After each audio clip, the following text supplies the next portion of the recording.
Tally ने अपना prime का अल्फ़ा रिलीज़ लॉन्च कर दिया है। अल्फ़ा रिलीज़ हम उसको कह सकते हैं कि जो फाइनल प्रोडक्ट से पहले हम लोगों को दिया गया है टेस्टिंग के लिए। इसके अंदर क्या नए चेंजेस आएंगे, इसका हम आपको आज ग्लिम्प्स दिखाने वाले हैं कि किस तरीके से आप नए आने वाले टाइम में टैली को यूज़ करेंगे। तो सबसे पहले टैली ने जो बैरियर है, जो 9 टैली अपने नाम के साथ लेके चलता था, उसको पहली बार छोड़ा है।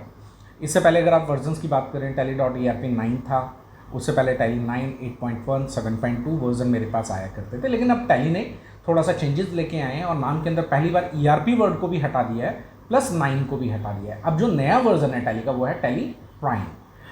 कंपनी ने जो शुरुआत की है, कलर कॉम्बिनेशन वो भी बदल दिए हैं और एज वेल एज जो टैली का लोगो है, जो अब तक हम टैली लिखा हुआ नज़र आता था, उसको भी बदल दिया गया। देखिए ये मेरा टैली का एक लोगो है जिसको हम देख पा रहे हैं। इसके अंदर टैली कहीं नहीं लिखा है, थोड़ा सा कलर कॉम्बिनेशंस के अंदर उन्होंने बनाया, ब्लू कलर को और ऑरेंज कलर को उन्होंने यूज़ किया है। अब हम इस पर डबल क्लिक करते हैं। अब ये देखिए टैली ओपन हो रहा है। एक नया फील, नया लुक आपको विजिबल होगा। टैली प्राइम आपके सामने यहाँ पे विजिबल है। और ये देखिए सबसे पहले टैली खुला और इसने मुझसे पूछा कि आपको ऑपरेशन क्या परफॉर्म करना है। इसका इंस्टॉलेशन भी हम लेके आएंगे क्योंकि अभी ये अल्फ़ा रिलीज़ है, हम आपको सारी चीज़ें इनिशियली नहीं बता सकते क्योंकि कुछ चेंजेस इसके अंदर हम एक्सपेक्ट कर रहे हैं, जो सजेशंस हम लोगों ने कंपनी को दिए हैं। देखिए जैसे कि हम देख सकते हैं कि आप एजुकेशन वर्जन पे लेके जाना चाहते हैं या आप अपना लाइसेंस इसके अंदर एक्टिवेट करना चाहते हैं, तो फिलहाल हम इसको एजुकेशनल वर्जन लेके आएंगे।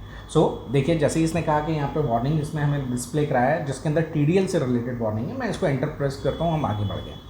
अब हम इसके अंदर देख सकते हैं, देखिए यहाँ पे पूरा लुक एंड फील चेंज कर दिया है। टैली पहले इस तरीके से नज़र नहीं आता था, बिल्कुल अलग टैली नज़र आएगा आपको। अगर आप देखेंगे तो बिल्कुल मतलब अगर आप पिछले 10 या 20 साल से टैली के यूज़र हैं तो आपको शायद ये एक बार अच्छा भी ना लगे, क्योंकि नया चेंज है और इतने मेजर चेंजेस हैं कि हमने भी एक्सपेक्ट नहीं किया था कि ये इतना कलरफुल और इतने कलर कॉम्बिनेशंस के साथ आने वाला है। तो सबसे पहला डिफरेंस मैं दिखाऊंगा आपको। जो यहाँ पे नीचे मेन्यू आती थी जिसके अंदर पावर ऑफ सिंप्लिसिटी, आपके लाइसेंस से रिलेटेड डिटेल थी, वो मेन्यू पूरा हटा दिया गया। और ये देखिए ऊपर आपको मेन्यू बिल्कुल अलग तरीके से मेन्यू नजर आ रहा है। सबसे पहले देखिए यहाँ पे टैली प्राइम, प्रोडक्ट का नाम चेंज हुआ, टैली प्राइम आया। EDU मतलब आपका एजुकेशन वर्जन, अगर आपका सिल्वर एडिशन होगा तो यहाँ सिल्वर लिखा होगा, गोल्ड होगा तो यहाँ पे गोल्ड आएगा। देन देखिए यहाँ पे मेन्यूज़ बहुत सारे चेंजेस कर दिए गए और ये फिक्स मेन्यू रखे गए हैं जो आपको सभी रिपोर्टिंग के अंदर एज इट इज़ नज़र आएंगे। यहाँ पे अब उन यूज़र्स को भी ध्यान में रखा गया है जो टैली के नए यूज़र्स हैं। जो नया यूज़र है ऑब्वियसली बात है कि वो कीबोर्ड से ज़्यादा माउस के ऊपर काम करता है, तो उन लोगों को भी थोड़ा ध्यान रखा गया है। हम इसके ऊपर काम भी करेंगे। अभी हम इसमें आपको दिखाएंगे कि कैसे हम एक कंपनी को सिलेक्ट करते हैं। तो यहाँ पे आपको कुछ चीज़ें विजिबल होंगी, आपको सेम उसी तरीके से कंपनी का नाम नज़र आ रहा है, उसका फोल्डर नेम नज़र आ रहा है, उसका पीरियड नज़र आ रहा है, लेकिन उसके साथ यहाँ पे आपको कुछ एक्स्ट्रा इन्फॉर्मेशन मिल रही है जो ये बताता है कि क्या वो डेटा प्राइम के लिए कंपैटिबल है कि नहीं है। अब जैसे ये वर्जन मेरे को दिख रहे हैं, ये प्राइम के लिए कंपैटिबल नहीं है, लेकिन ये वाला डेटा ABC कंपनी एंड मेरा TCS कंपनी, ये 2 कंपनी मेरी ऐसी हैं जो टैली प्राइम के लिए कंफर्टेबल है। ये ऑलरेडी हमने माइग्रेट कर दिया है, मैं आपको एक माइग्रेशन भी करके दिखाऊंगा इसमें कि किस तरीके से हम लोग करते हैं। ये मेरी कंपनी आ रही है। अब यहाँ पे देखो बहुत ही सिंपल वे के अंदर दे दिया, क्या आप क्रिएट कंपनी करना चाह रहे हैं, क्या आप सेलेक्ट रिमोट कंपनी को किसी आपने रिमोट एक्सेस अगर आप लेना चाहते हैं उसके लिए, या आप इस लोकेशन के अलावा भी किसी और लोकेशन से कंपनी को सिलेक्ट करना चाहते हैं, तो specified path select from drive. तो टैली में अक्सर कहा जाता था कि भाई हमें जो टैली के अंदर पाथ लिखना होता था वो मेन्यू की तरह लिखना होता था, ठीक है, उसमें हमें खुद से टाइप करना पड़ता था C ड्राइव में जाना है या कैसे जाना है। लेकिन अब हम यहाँ पे आपको फोल्डर को सिलेक्ट करने की भी ऑप्शन देने वाले हैं। हमने कहा सिलेक्ट फ्रॉम ड्राइव। जैसे मैंने इस पर क्लिक किया, देखिए मेरे पास जितनी अवेलेबल मेरी ड्राइव्स हैं वो मेरे को विजिबल हो गई हैं। मैंने कहा हो सकता है मेरा डेटा D ड्राइव के अंदर, मैं एंटर प्रेस करता हूँ तो देखिए D ड्राइव के अंदर अवेलेबल जितने भी मेरे फोल्डर्स हैं वो सारे के सारे मेरे नज़र आने शुरू हो गए हैं। और हमने कहा जी सपोज़ मैंने टैली प्राइम लिया और देखिए यहाँ पे अगर कोई मेरा अवेलेबल फोल्डर होगा तो वो मेरे को विजिबल हो जाएगा। फिलहाल टैली का डेटा मेरे को यहाँ पे विजिबल नहीं हो रहा है, तो मैं क्या करूँगा, अब एंटर प्रेस किया, मैंने कहा जी मैं बाहर आ रहा हूँ इससे, ये मेरी लोकेशन नहीं थी। अब मैं सेकंड लोकेशन के ऊपर आपको मूव ऑन करा रहा हूँ। हम लोग E ड्राइव के अंदर गए और हम लोगों ने कहा सपोज़ यहाँ पे हमने कहा टैली.ERP 9, ये हमारा एग्जिस्टिंग सॉफ्टवेयर जो मेरा ERP 9 जो हमारा अब तक चलता था, ये वाला फोल्डर है। और इसके अंदर मैं डेटा 1 के अंदर जाके अगर कोई डेटा देखना चाहता हूँ तो देखिए वहाँ पे मेरे को कुछ डेटा अवेलेबल हैं जो ये कह रहा है कि अभी वो माइग्रेशन क्या है, रिक्वायर्ड है, वो माइग्रेटेड नहीं है। ये सारा मैंने कीबोर्ड की मदद से ड्रिल डाउन किया। मैंने कहा जी अब हमें कौन सा करना है, दिल्ली कंप्यूटर्स को सिलेक्ट करना। और मैंने जब इसको एंटर प्रेस किया तो सबसे पहले क्या कहता है, यूज़र नेम। अगर उस कंपनी के अंदर आपने कोई यूज़र नेम पासवर्ड डाला है वो आप डालेंगे। अब उसके बाद ये कुछ कॉन्फ़िगरेशन पार्ट मेरे पास आता है जो ये बताता है कि भाई आपका जो माइग्रेशन प्रोसेस है तो उससे पहले उसका बैकअप लेना है कि नहीं लेना है, और फिर ये मेरे से पूछता है कि बैकअप का डेस्टिनेशन कहाँ रखना है। सो फिलहाल मैं कहता हूँ देखो मैं माउस की मदद से भी जा सकता हूँ, इसको आप कॉन्फ़िगर करना चाहते हैं तो कॉन्फ़िगरेशन पे जा सकते हैं और सीधे आप आर प्रेस करके माइग्रेट भी कर सकते हैं। सो बहुत सिंपल वे के अंदर दिया गया है, सिंपल आर आपको प्रेस करना है, वो माइग्रेशन शुरू कर देगा। लेकिन जैसे माइग्रेशन में इसने बताया कि राइट परमिशन इसको नहीं मिली सी ड्राइव में, जो मैंने बैकअप के लिए बोला था, मैं चाहता हूँ बैकअप नहीं लेना, तो मेरे को क्या करना होगा, कन्फिगर करना होगा। तो मैंने सी प्रेस किया, मेरे पास कन्फिग्रेशन आया, तो ये कहता है बैकअप लेना है कि नहीं लेना है। तो देखो येस नो करना कितना आसान है। अगर आपको बैकअप लेना है आप नीचे आ जाइए और आप यहाँ पर अपनी लोकेशन का पाथ चेंज कर सकते हैं। मैं चाहता हूँ कि ये डमी मेरा डेटा है, मेरे को बैकअप की ज़रूरत नहीं है। मैं सिंपल यहाँ गया, मैंने एंटर जैसे इस पर प्रेस किया वो येस की जगह नो हो गया। तो टैली ने जो सबसे बड़ा चेंज किया है कि येस करने के लिए अब आपको वाई दबाने की ज़रूरत नहीं है, सिंपल आप एंटर दबाएंगे और वो येस हो जाएगा। अब मैं यहाँ से एस्केप प्रेस करके बाहर आ जाता हूँ। अब यहाँ पे देखिए ऑलरेडी उसमें लिखा आ रहा है कि टैली का बैकअप क्या है, माइग्रेशन के लिए बैकअप ले रहा है कि नहीं ले रहा है, तो वो ऑलरेडी नो आ रहा है। सो अब मैं माइग्रेट कराता हूँ, मैंने आर प्रेस किया और ये देखिए मेरा माइग्रेशन का पूरा प्रोसेस शुरू हो गया।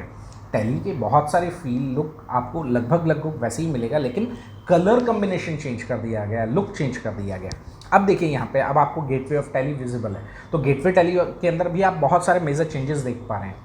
लेफ्ट हैंड साइड के अंदर अगर आप देखेंगे तो आपकी कंपनी जो सिलेक्टेड है वो आपको विजिबल हो रही है। जो पहले थोड़ा येलोइश कलर के अंदर आता था वो प्रॉपर वाइट एंड ब्लू के कम्बिनेशन के अंदर दे दिया है और ऑरेंज कलर से आप उसको हाईलाइट कर पा रहे हैं। तो कलर कम्बिनेशन की बात करें तो बहुत ही खूबसूरत कम्बिनेशन इन्होंने बनाया है। सो अब हम गेटवे ऑफ टैली को थोड़ा एक्सप्लोर करते हैं। तो बैलेंस शीट की बात करें या ये मेरा रिपोर्टिंग पार्ट है, ये एज इट इज़ है, इस पर कोई ज़्यादा फर्क नहीं है। आप ऑल्ट के साथ F1 दबाएंगे, डिटेलिंग दिख जाएगी। लेकिन टैली ने यहीं पे एक बहुत अच्छा फंक्शन और दिया। अगर मैं ऑल्ट प्रेस करता हूँ तो ऑल्ट से रिलेटेड जितने भी फंक्शन है मेरे, सिर्फ वही मेरे को हाईलाइटेड होंगे। मैंने ऑल्ट दबाया, सारे हट गए। अगर मैं कंट्रोल दबाता हूँ तो देखो कंट्रोल से रिलेटेड जितने भी मेरे फंक्शंस अवेलेबल हैं, शॉर्टकट कीज़ अवेलेबल हैं, वो मेरे को विजिबल होगी। मैंने एस्केप दबाया, हट गया। सो देखिए यहाँ से मैंने उसको डिटेल वाइज किया, मैं बाहर आता हूँ। अब सबसे पहले मैं आपको मास्टर्स के ऊपर लेके जाऊँगा। तो पहला चेंज जो आया वो मास्टर्स के अंदर आया। जब हम मास्टर्स की बात करते हैं तो मास्टर में पहले क्या आता था, मेरे पास अकाउंटिंग इन्फो आता था, इन्वेंट्री इन्फो आता था, स्टैच्यूटरी इन्फो या पेरोल इन्फो आता था। अब यहाँ पे सिंपल क्रिएट कर दिया गया। अब मैं क्रिएट पे जाता हूँ। देखिए अब क्रिएट के अंदर मेरे को अकाउंटिंग इन्फो आपको विजिबल हो रहा है, इन्वेंट्री इन्फो आपको विजिबल हो रहा है, स्टैच्यूटरी कंप्लाइंसेस आपको यहीं पे विजिबल हो रहे हैं। अब सपोज मैंने कहा जी हमें एक नया लेजर बनाना है, तो मैंने लेजर पे क्लिक किया, हमने एंटर प्रेस किया। जैसे ही मैं एंटर प्रेस करता हूँ तो ये मेरे को क्रिएट लेजर के ऊपर आ गया। ठीक है, अब माइंड में क्वेश्चंस आते हैं। अब हमें अगर किसी को ऑल्टर करना है तो मुझे क्या करना होगा। मैं एक बार एस्केप दबाता हूँ। अब हम चाहते थे किसी लेजर को ऑल्टर करना, तो मास्टर में जाएंगे, देखिए ऑल्टरेशन मेरे को बाहर दे दिया गया। जब मुझे नया क्रिएट करना है, क्रिएट ऑप्शन आ गया। लेकिन अगर मेरे को कोई ऑल्टर करना है तो मैं सिंपल ऑल्टर के अंदर गया और इसके अंदर हमने कहा लेजर, मैं किसी एक पर्टिकुलर लेजर को लेना चाहता हूँ। जैसे मैंने लेजर पे क्लिक किया तो मेरे पास जितने अवेलेबल लेजर्स थे वो सारे अवेलेबल लेजर्स मेरे पास अवेलेबल विजिबल हो गए। जैसे मैंने इस पर क्लिक किया, जो भी मेरा सन्ड्री डेटर्स था इसके बारे में देखते हैं। देखिए मैं सिर्फ आपको एक बार व्यू करा रहा हूँ स्क्रीन को, मैं सिर्फ एंटर प्रेस कर रहा हूँ तो लुक एंड फील आप देख सकते हैं कि टैली प्राइम के अंदर क्या नया आया है। ये देखिए आपके पास बेसिक सारी डिटेल आ रही हैं, जीएसटी से रिलेटेड डिटेल डाली। अगर नहीं आया तो वार्निंग देखिए, आप पहले वार्निंग किस तरीके से आता था, वार्निंग किस तरीके से नज़र आ रहा है, और इसको हमने एक्सेप्ट करा दिया। अब आप ऑल्टर के अंदर जाके ही सिंपली क्या कर सकते हैं, इन्वेंट्री को भी ऑल्टर कर सकते हैं। मैंने कहा किसी स्टॉक आइटम को ऑल्टर करना है, किसको करना चाहते हैं, मैंने कहा आइटम ए को ऑल्टर करना चाहते हैं, तो इसमें क्या चेंजेस आप चाहते हैं। मेन्यू ऑलमोस्ट अंदर जाके वैसे ही है, लेकिन जो लुक आपको चेंज किया गया, जो फील आपको चेंज किया गया, क्योंकि ऑलमोस्ट 30 ईयर्स के बाद टैली ने इतने मेजर चेंजेस लेकर आए हैं।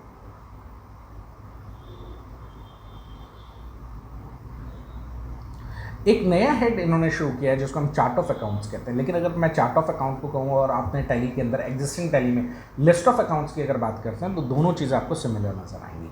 सो सबसे पहले आप क्या देखना चाहते हैं, आप अकाउंटिंग के अंदर लेजर्स को देखना चाहते हैं, तो देखिए सारा लेजर्स आपको विजिबल हो गया। ठीक है, आप यहीं से जाके अगर स्टॉक आइटम्स देखना चाहते हैं तो आपको स्टॉक आइटम्स विजिबल हो जाएगा। ये ऑलमोस्ट वैसे ही है जैसा आपने इससे पहले किया है, बस उसका लेवल चेंज कर दिया गया। पहले वो डिस्प्ले में जाके आपको लिस्ट ऑफ अकाउंट में मिलता था, अब वो डायरेक्टली गेटवे ऑफ टैली पे ही आपको चार्ट ऑफ अकाउंट के नाम से दे दिया गया है। अब इसी में बहुत सारी चीज़ें आपको यहाँ पे इफ़ एंड बट्स के लिए मिल जाएंगी। अलग अलग आप चेंज व्यू करना चाहते हैं, आप लेजर व्यू की तरह देखना चाहते हैं, एक्सेप्शन रिपोर्ट आप देखना चाहते हैं, शो अनयूज्ड, आप डायरेक्टली यहीं से अनयूज लेजर्स देख सकते हैं जिस लेजर के साथ आपने वर्किंग नहीं की है। एक्सेप्शन रिपोर्ट आपको दिया, शो यूज्ड, खाली यूज लेजर्स आपको दिखा दिए गए हैं। ईमेल वैलिडेशन, ठीक है। सो एक पहले आपको इन्फॉर्मेशन मिला करती थी टैली के अंदर जहाँ पे ईमेल से रिलेटेड इन्फॉर्मेशन होती थी। सो जो भी आपके पार्टी के लेजर होते थे जिनकी इन्फॉर्मेशन में मेल आईडी मिसिंग थी, ये उनको दिखाता था। तो ये सारे दिखा दिए। अगर मैं ऑल लेजर्स करूँगा तो सारे लेजर्स दिखा दिए हैं जो सन्ड्री डेटर्स और क्रेडिटर के हैं। अब पहले जतिन का नाम इसलिए नहीं आ रहा था क्योंकि उनकी मेल आईडी ऑलरेडी डली हुई थी। एक्सेप्शंस ओनली, तो यहाँ पे आप देख सकते हैं जिनकी मेल आईडी यहाँ पे कॉन्फ़िगर्ड नहीं है, ये आप देख सकते हैं इसमें। इसके बाद फिर हम एक्सेप्शन रिपोर्ट के अंदर गए। इसके बाद अपडेट पार्टी GSTN नंबर, आप डायरेक्टली सन्ड्री डेटर्स या क्रेडिटर्स का जिनका भी GST नंबर डालना चाहते हैं एक सिंगल विंडो के अंदर आपको दे दिया गया है। आप यहीं से उनके GST नंबर देख सकते हैं और फिल कर सकते हैं।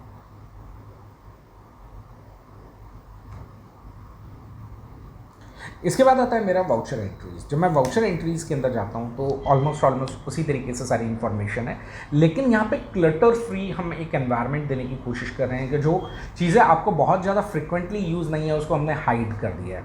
और देखिए, अगर आप देखेंगे F4, F5, F6, F7, F8, F9 आपको एज इट इज़ दिख रहा है, लेकिन उसके साथ एक छोटा सा बटन विजिबल है। अगर आप इस पर क्लिक करेंगे तो आपको दिखेगा कि F9 से रिलेटेड मेरा परचेज होता है या फिर मेरे परचेज ऑर्डर भी हो सकते हैं। वो सिंगल विंडोज़ के अंदर मिल गया, क्योंकि पहले जब हम वाउचर एंट्री करते थे, ऑर्डर वाउचर आपको अलग मिलता था, आपको इन्वेंट्री वाउचर अलग मिलते थे, आपको अकाउंटिंग वाउचर अलग मिलते थे, लेकिन अब वो क्या है, एक सिंगल वाउचर स्क्रीन बना दिया। तो जो मेन्यूज़ है उनको हिडन रख दिया गया, क्योंकि ये सारे मेन्यू अगर सामने रख दिए जाते तो लेंदी बहुत हो जाता। आपकी मेन्यूज़ इतनी ज़्यादा लेंदी हो जाती कि आपको सर्च करने में दिक्कत होती। तो अब टैली ने क्या किया, उनको कंबाइंड कर दिया है। जब आप उस पर क्लिक करेंगे तो उससे रिलेटेड जो भी इंफॉर्मेशन है वो आपको विजिबल हो जाएगी। और इसमें एक सबसे कमाल की चीज़ क्या है कि इसमें जो भी फंक्शनैलिटी जो आपके कीबोर्ड से पहले चला करते थे, ऑल्ट के साथ F9 प्रेस करने से आपके रिसिप्ट नोट आते थे, वो एज इट इज़ रखे गए हैं। अगर आप इसमें नहीं जाना चाहते और आप एक्सपर्ट ऑलरेडी टैली के हैं, सो आपने अगर ऑल्ट के साथ F9 प्रेस किया, जैसे मैंने ऑल्ट दबाया तो मेरा मेन्यूज़ चेंज हो गया। देखिए यहाँ पे ऑल्ट में मेरा रिसिप्ट नोट आ गया। अगर मैं कंट्रोल प्रेस करता हूँ तो देखिए मेरा यहाँ पे परचेज ऑर्डर आ गया। तो क्या करना चाहते हैं, मैंने कहा जी सपोज़ आप रिसिप्ट नोट में जाना चाहते हैं तो रिसिप्ट नोट ले लीजिए। अब मैं यहाँ पे क्लिक करना चाहता हूँ, मैं कहता हूँ नहीं जी मेरे को क्या करना था, रिसिप्ट नोट डालना है या परचेज ऑर्डर डालना है। आपको जो भी करना था वो आप यहाँ से सिलेक्ट कर सकते हैं। सेम तरीके से सेल्स के अंदर गया, सो यहाँ पे सेल्स, डिलीवरी नोट और सेल्स ऑर्डर, यहीं पे आपको दे दिया गया चेंज मोड। चेंज मोड के अंदर हम जाते हैं। अगर मैं इसको क्लिक करता हूँ तो देखिए आपको दिखाता है कि डबल एंट्री सिस्टम में करना चाहते हैं या सिंगल एंट्री सिस्टम में करना चाहते हैं। अब मैं पेमेंट वाउचर के अंदर था, तो पेमेंट के अंदर दो ही तरीके से मेरे मोड हो सकते हैं, या तो सिंगल एंट्री मोड या डबल एंट्री सिस्टम के अंदर। अगर मैं F8 प्रेस कर देता हूँ, मैं सेल्स के अंदर आता हूँ, ये हम सेल्स के अंदर आ गए। अब ये देखिए चेंज मोड में कराता हूँ। अब यहाँ पे आइटम इनवॉइस लेना चाहते हैं, आप चेंज मोड किया। आप आइटम यूज़ नहीं कर रहे हैं, आप अकाउंटिंग लेजर्स को यूज़ करना चाहते हैं तो आप अकाउंटिंग इनवॉइस के अंदर जा सकते हैं।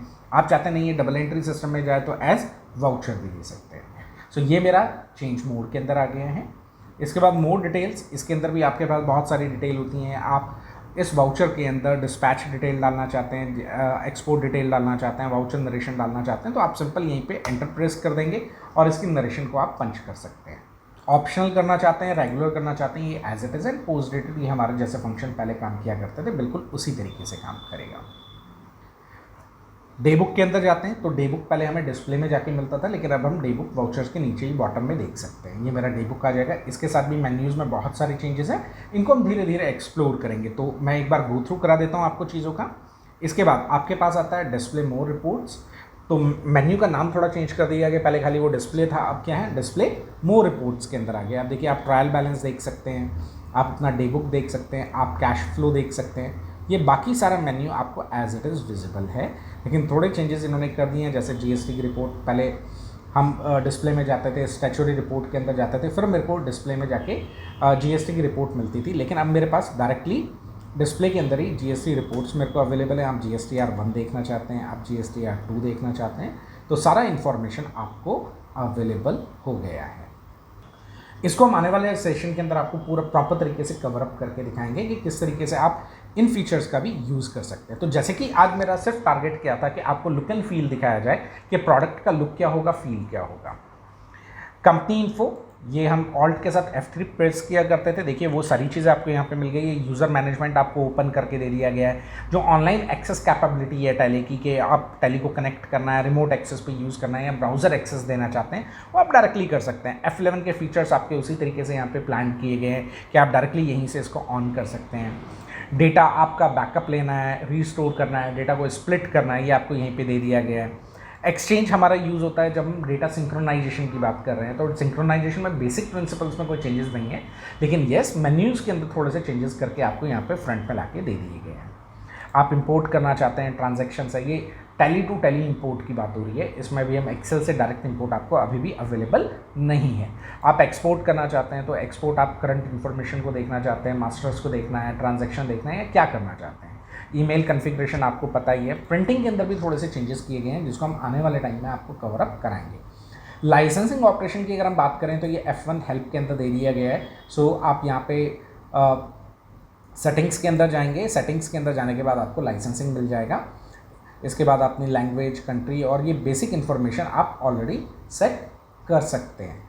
सो आज के लिए अभी इतना ही था। हम अगले सेशन के अंदर इसके लिए आपको डीप ड्रिल डाउन करके दिखाएंगे कि कैसे हम एक कंपनी क्रिएट करेंगे और उसमें GST एनेबल करके किस तरीके से वर्क करेंगे। सो आज का ये सेशन अगर आपको अच्छा लगा तो मेरे इस YouTube चैनल को लाइक कीजिए, सब्सक्राइब कीजिए और दोस्तों के साथ शेयर कीजिए।